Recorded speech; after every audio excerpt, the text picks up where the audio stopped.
What if the sci-fi flops that everyone mocked in the 80s were never failures at all? What if they were simply decades ahead of their time? Beneath the neon lights and VHS dust lie stories of visionaries crushed by studios and critics who could not see the future. Today we revisit the misfires that became masterpieces.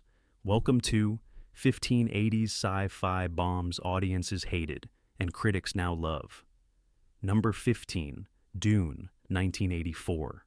When Dune hit theaters, it was supposed to be the next Star Wars. Instead, it became a desert storm of confusion. David Lynch's adaptation of Frank Herbert's dense novel baffled mainstream viewers. They saw sand, they saw worms, they saw a mess. Critics shredded it as incoherent and pretentious. Universal cut the runtime and added voiceover to explain the plot. But the more they explained, the less anyone understood. The story itself was a dream of destiny and rebellion. On the desert planet, Arrakis young Paul Atreides learns to control a mysterious spice that can bend space and time. Lynch filled the screen with surreal imagery and whispered visions, but the studio feared audiences would walk out if they could not follow every line. The result was a mutilated vision. Behind the scenes, Lynch fought for creative control, but lost it. He later refused to even attach his name to the extended television version. Fans booed, box office tanked. Yet over time, a strange thing happened. College audiences began watching Dune in late-night screenings. Its cryptic tone, its haunting sound, design, its prophetic dialogue about addiction and control found new meaning in the digital age. Today, Dune is seen as an unfinished epic of fever dream that predicted the political and environmental anxieties of the future. What was once mocked as a bomb is now recognized as a bold experiment in world-building and mood. Sometimes failure is simply art born too early.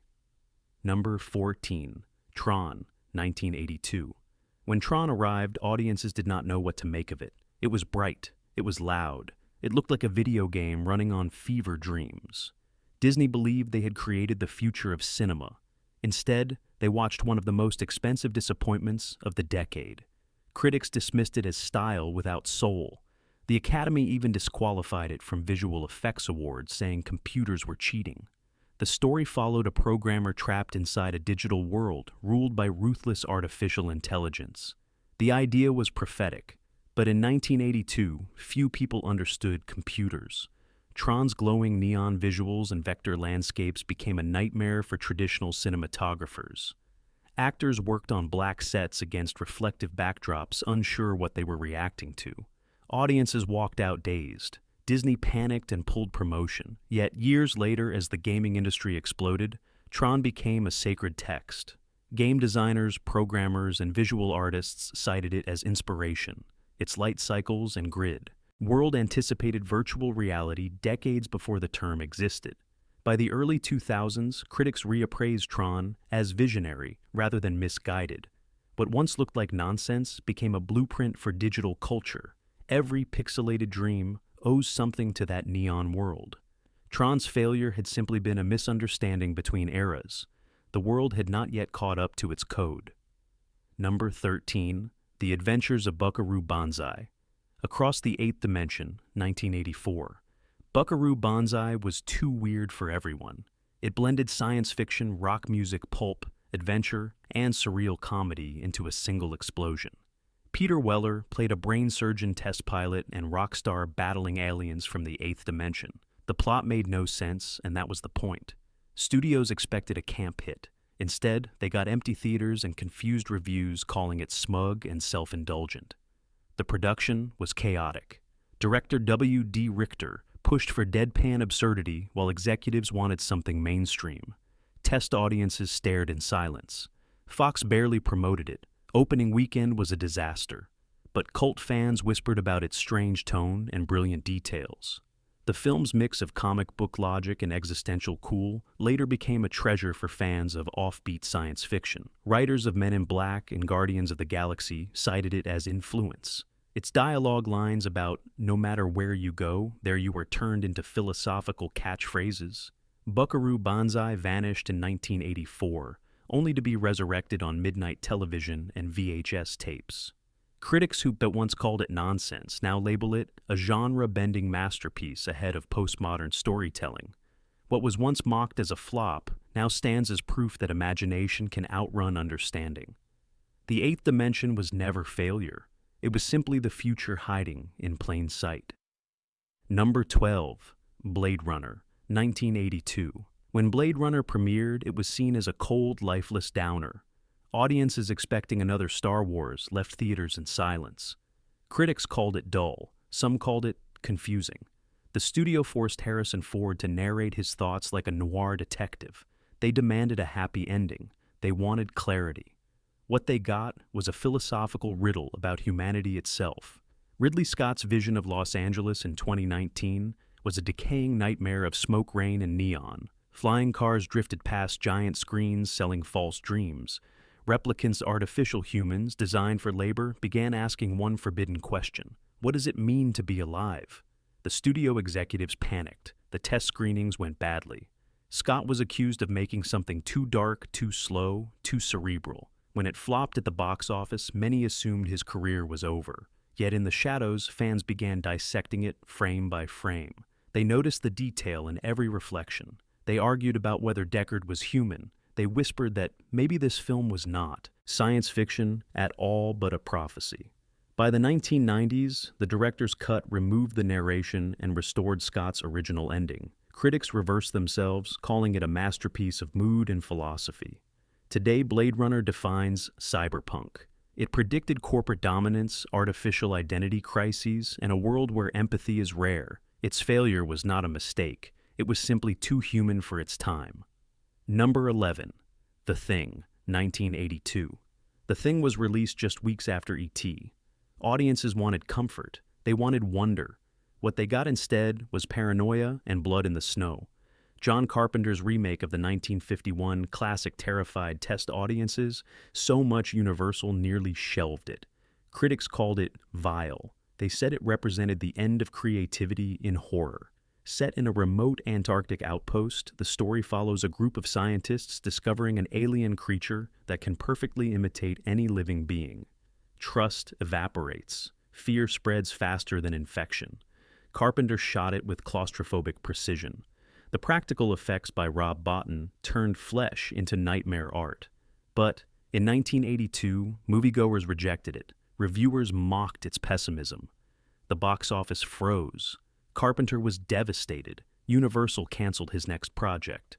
Yet over the years, as VHS rentals grew and midnight screenings returned, audiences began to see what they had missed. The Thing was not about monsters. It was about the terror of not knowing who to trust. Critics rewatched it and saw mastery in every frame. Its themes of isolation and identity echoed through decades of horror cinema, from Alien to The X-Files. Today, The Thing is ranked among the greatest sci-fi horror films ever made. Its failure only made it colder, sharper, and more relevant in an age of mistrust. Number 10, Brazil, 1985. Terry Gilliam's Brazil was both beautiful and brutal, a bureaucratic nightmare wrapped in black humor. When it premiered, executives at Universal called it unwatchable.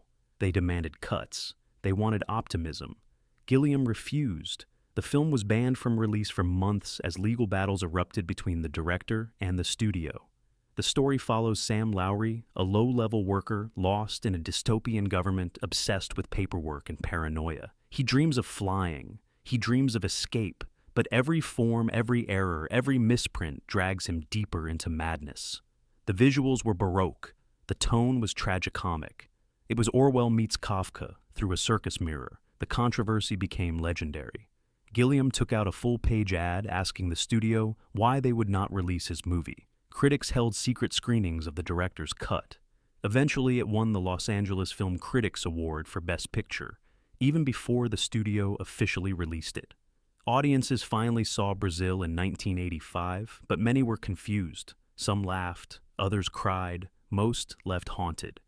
Decades later, it became a touchstone for dystopian cinema, inspiring everything from Dark City to The Matrix. Brazil was not a bomb. It was rebellion disguised as absurdity. A reminder that sometimes laughter is the only way to survive oppression.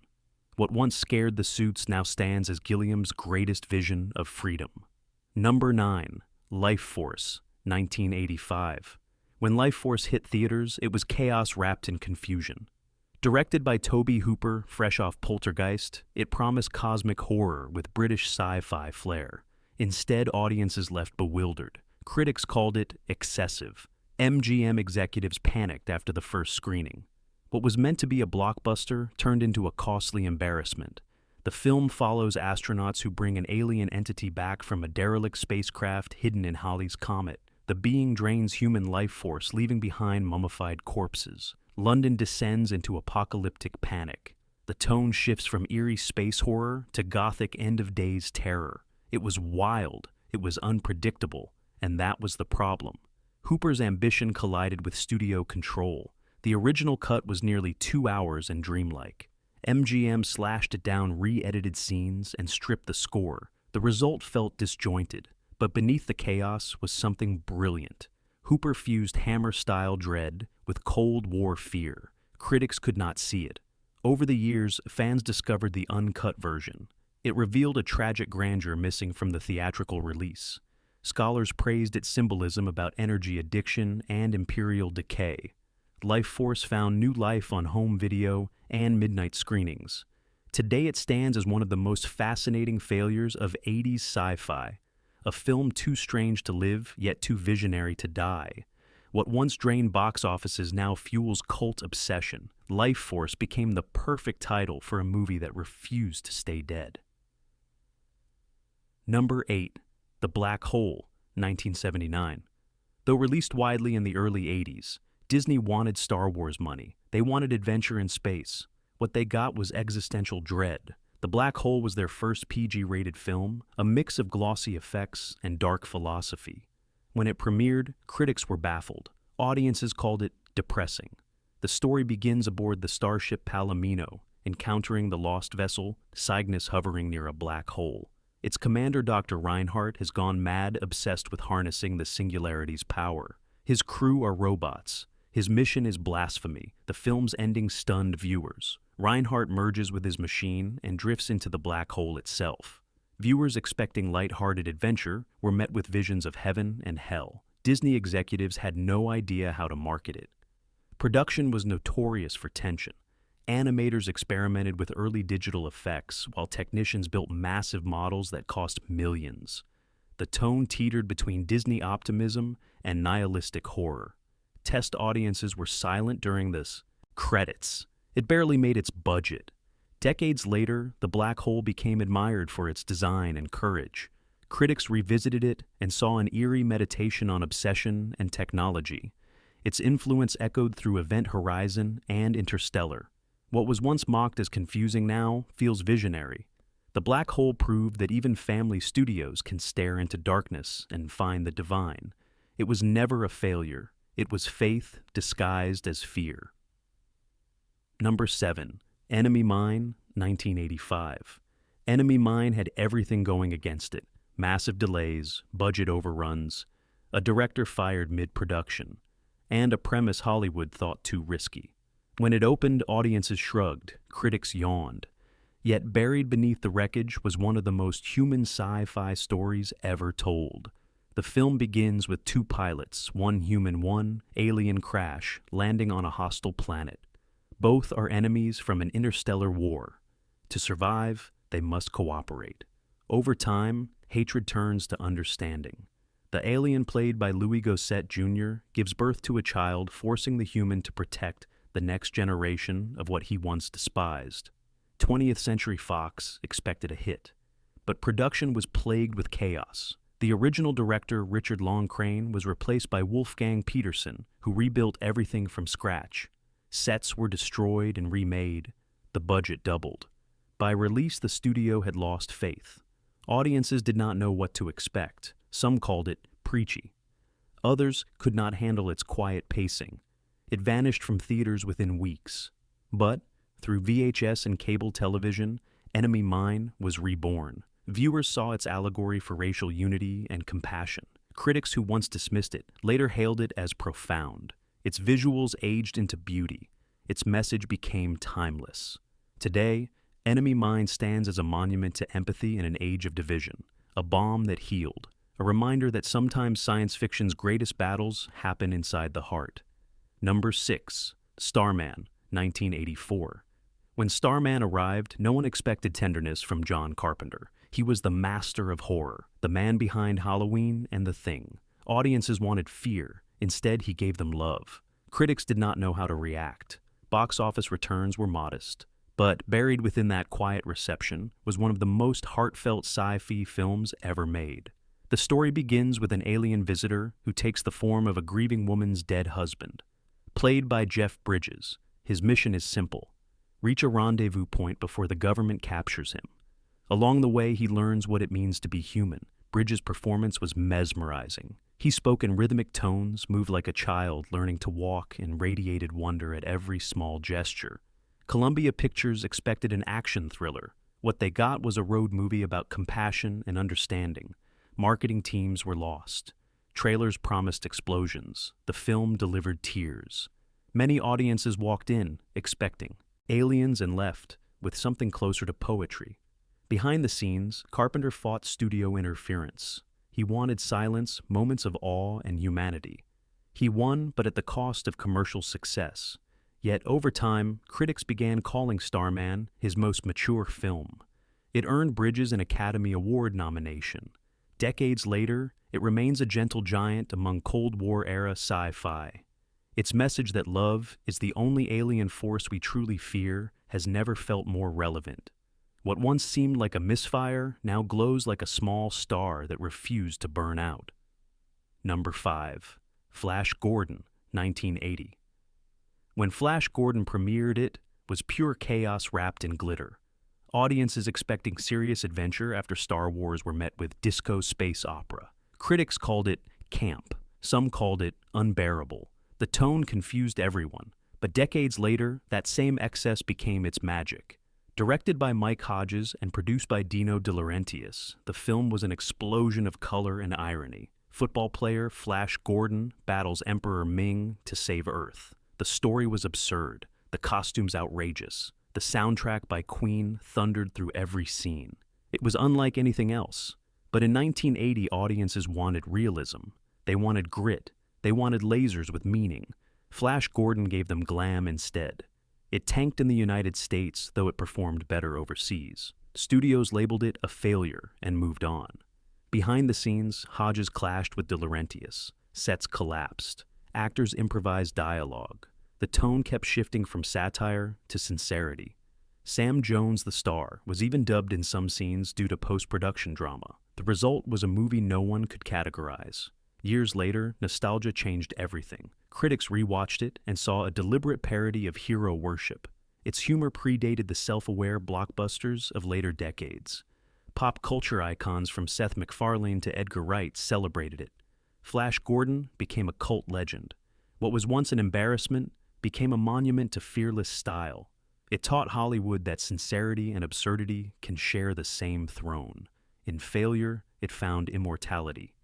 Number 4. Altered States, 1980.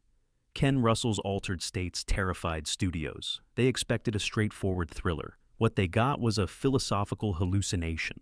When it premiered, critics called it disturbing. Some called it incomprehensible. Audiences left with headaches. Yet its ideas burned into the brain of every future filmmaker who saw it. The story follows a Harvard scientist obsessed with unlocking human consciousness through sensory deprivation and ancient rituals. His experiments dissolve his body and mind into primordial chaos. Reality fractures. He regresses to an earlier form of life. What begins as science becomes nightmare spirituality. Russell's direction was feverish. The imagery pulsated. Actors screamed. Symbols merged into madness. Studio executives tried to cut the strangest scenes, but Russell fought back. The result was uncompromising. Behind the scenes, writer Patty Chayefsky disowned the film after creative clashes with Russell. The studio panicked about the controversy. Test audiences were horrified. It made little money, but became an underground legend. Years later, neuroscientists and philosophers revisited Altered States as a rare attempt to visualize consciousness itself. Its influence appears in films from The Fly to The Matrix. What once seemed reckless now looks prophetic. Altered States is not a movie to watch. It is a movie to survive. Its failure was its freedom. It dared to ask if humanity can evolve without destroying itself. The question still haunts the screen today. Number 3, The Last Starfighter, 1984. The Last Starfighter was supposed to be a feel-good summer hit. It had adventure, it had hope, it had cutting-edge computer effects that promised the future. Yet in 1984, audiences barely noticed it. The film flopped quietly lost between Ghostbusters and The Terminator. But history has been kind to this forgotten dream. The story follows Alex Rogan, a small-town teenager who beats an arcade game only to discover it was a test, the prize. He is recruited by aliens to defend the galaxy. It was the perfect 80s fantasy. But technology had outpaced expectation. The film's groundbreaking CGI looked strange to audiences accustomed to models and miniatures. Critics called it artificial. Some even laughed at its shimmering space battles. Behind the scenes, digital productions used state-of-the-art Cray supercomputers to create the first entirely computer-generated dogfights in movie history. The cost was enormous. The render times, exhausting. When Universal released it, they expected applause. Instead, the public shrugged. Decades later, those same digital visuals became the foundation for modern VFX. Directors from James Cameron to Robert Zemeckis cited it as influence. Gamers embraced it as prophecy. It predicted the rise of virtual recruitment and simulation warfare. The Last Starfighter now lives as both nostalgia and warning. It reminds us that every innovation begins as ridicule. Its failure became the seed of a digital revolution. The arcade was not a game. It was a gateway. Number 2. Tron Legacy's forgotten ancestor, The Running Man, 1987. When The Running Man premiered, it was dismissed as shallow action. Audiences expected a standard Schwarzenegger spectacle. Critics sneered at its violence and neon. But Beneath the Blood was a sharp satire that only the future would understand. Based loosely on a Stephen King novel, The Running Man imagined a dystopian America where criminals compete in deadly televised games for their freedom. It was part gladiator, part game show, part prophecy. In 1987, it felt absurd. Today it feels documentary. The production was turbulent. Director Andrew Davis was fired early and replaced by television veteran Paul Michael Glaser. The shift created tonal whiplash. Some scenes looked gritty, others cartoonish. The studio meddled constantly. Yet amid the chaos, the film delivered moments of chilling foresight. Audiences did not see it then, but The Running Man predicted reality television culture and the spectacle of punishment as entertainment. When critics revisited it decades later, they found depth in its camp. Its exaggerated villains, its fake commercials, and its brutal audience laughter reflected a world obsessed with watching pain. Today's scholars call it one of the most accurate sci-fi warnings ever filmed. What was once dismissed as cheap fun became a mirror held up to society. The Running Man was not running from failure. It was running toward the truth. Number 1. RoboCop, 1987. When RoboCop hit theaters, many expected another disposable action flick. The title sounded ridiculous. The trailer looked violent. Test audiences were unsure whether to laugh or scream.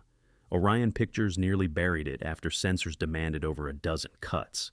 Critics braced for exploitation. What they got was genius in steel. The film opens in a decaying Detroit where corporations rule and police are privatized. Officer Alex Murphy is murdered and resurrected as RoboCop, a mechanical law enforcer stripped of memory. But the ghost of his humanity refuses to die. It was part tragedy, part satire, part corporate nightmare. Production was a war zone. Director Paul Verhoeven clashed with producers. The suit was so heavy that actor Peter Weller could barely move. Temperatures on set were unbearable. Crew members fainted. Studio executives feared disaster. But every problem became texture. The sweat and grime made the city feel real. When released in its censored form, RoboCop shocked audiences. Some walked out, others cheered. Critics eventually realized it was more than violence. It was a savage critique of capitalism and media control. Decades later, it is hailed as one of the smartest films of the decade. RoboCop's legacy endures because it asked a simple question. What remains of the soul when the body belongs to the corporation? its answer still echoes through modern sci-fi. The machine did not fail. It evolved. So maybe these so-called bombs were never failures at all. Maybe they were messages sent ahead of their time, waiting for the world to catch up. From neon deserts to digital dreams, the 80s dared to imagine what came next. Which forgotten sci-fi masterpiece changed how you see the future?